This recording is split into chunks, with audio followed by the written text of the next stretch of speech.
برحب بكم يا جماعة في فيديو جديد.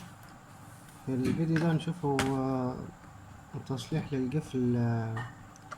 ده قفل بتاع باب. حصل ان اللسان بتاعه ده خط لقدام كده. ف طبعا القفل ده يعني مش رخيص، غالي وجديد يعتبر. فخسارة ان انت طبعا حاجة زي كده ممكن هي تصليحها بسيط، ومش هتحتاج ان انت تجيب لها حد يصلحها.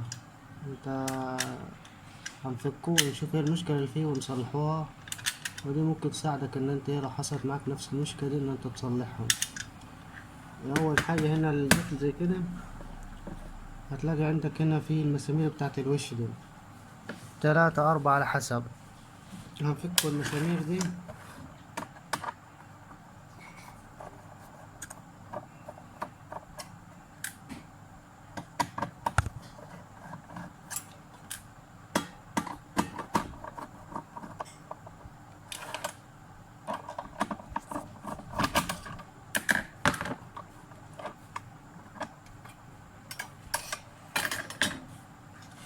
المشكلة كلها هنا السيستة دي اللي فطت دي، هي دي سبب المشكلة. غالبية الأطفال نفس الطريقة، نفس الشغل. الاختلافات بتبقى بسيطة.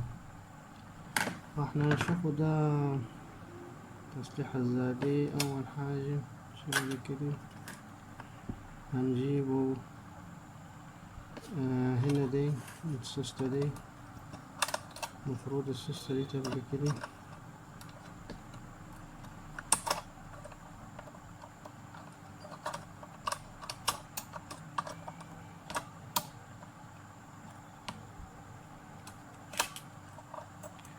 الأقفال دي يعني عاوزة طولة بال في التصليح، بس بصراحة يعني تبقى في حاجات يعني لازم تصليحها، حرام ما تترمي يعني، أو تبدل أو تجيب غيرهم. في فني ممكن يجي يستسهل الموضوع فيقولك يقولك باظت فيها حاجة مش هتتصلح، وفي حاجات بتبقى يعني مكلفة في تصليحها، فانت تصلحها في البيت أحسن. بس عاوزة شوية دقة.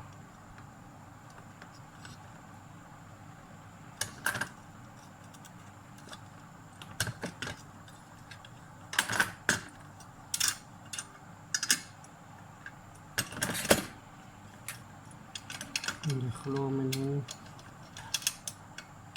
كلها تجارب، جرب مرة واتنين لغاية ما تنفع معاك. ندخلوها من هنا كده.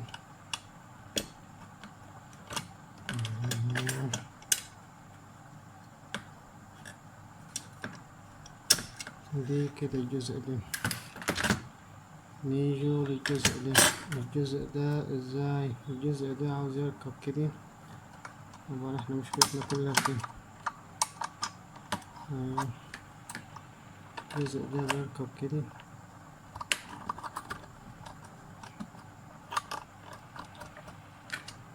المشكلة الأزلية في الأقفال دي إن هي رمان بيل وسوست وشغلة دقيق، دي اللي كانت فيها المشكلة دي. دي تركب ازاي؟ تركب كده هنا، تركب السوستة دي كده في المكان بتاعها.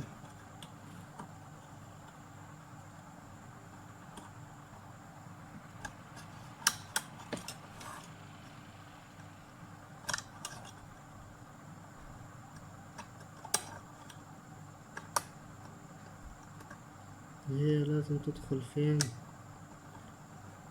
مكان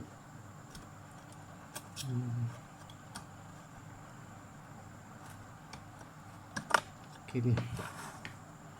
السوستة دي لازم تدخل هنا. شوفوا ظهرت من هنا. ده كده الجزء ده. عندي بقى الجزء الأخير اللي هو ده اللسان دي. ده يركب كده هنا، وهنا في البلية الصغيرة دي.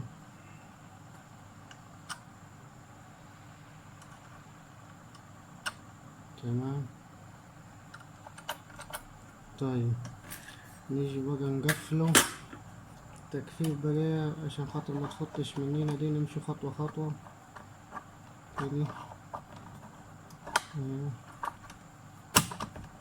كده بس.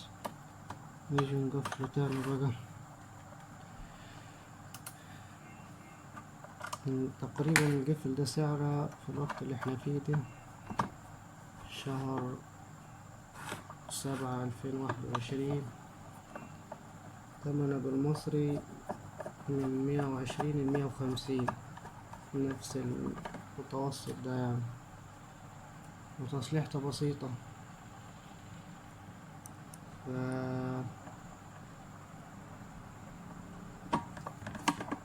فدي ممكن لو تعرضت لنفس المشكلة ممكن انت ممكن يعني يا رب يعني يساعدك الفيديو ده في التصليح، نتمنى.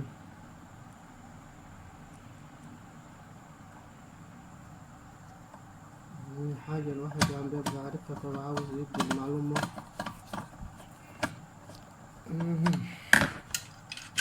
هنجربه كده نشوفه اشتغل ولا في مشاكل ولا لا.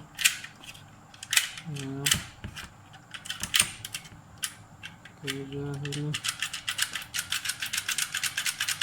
كده شغال. بس دي معلومة هنا حبيت أشارككم فيها في تصليح الأكفاء. شكرا.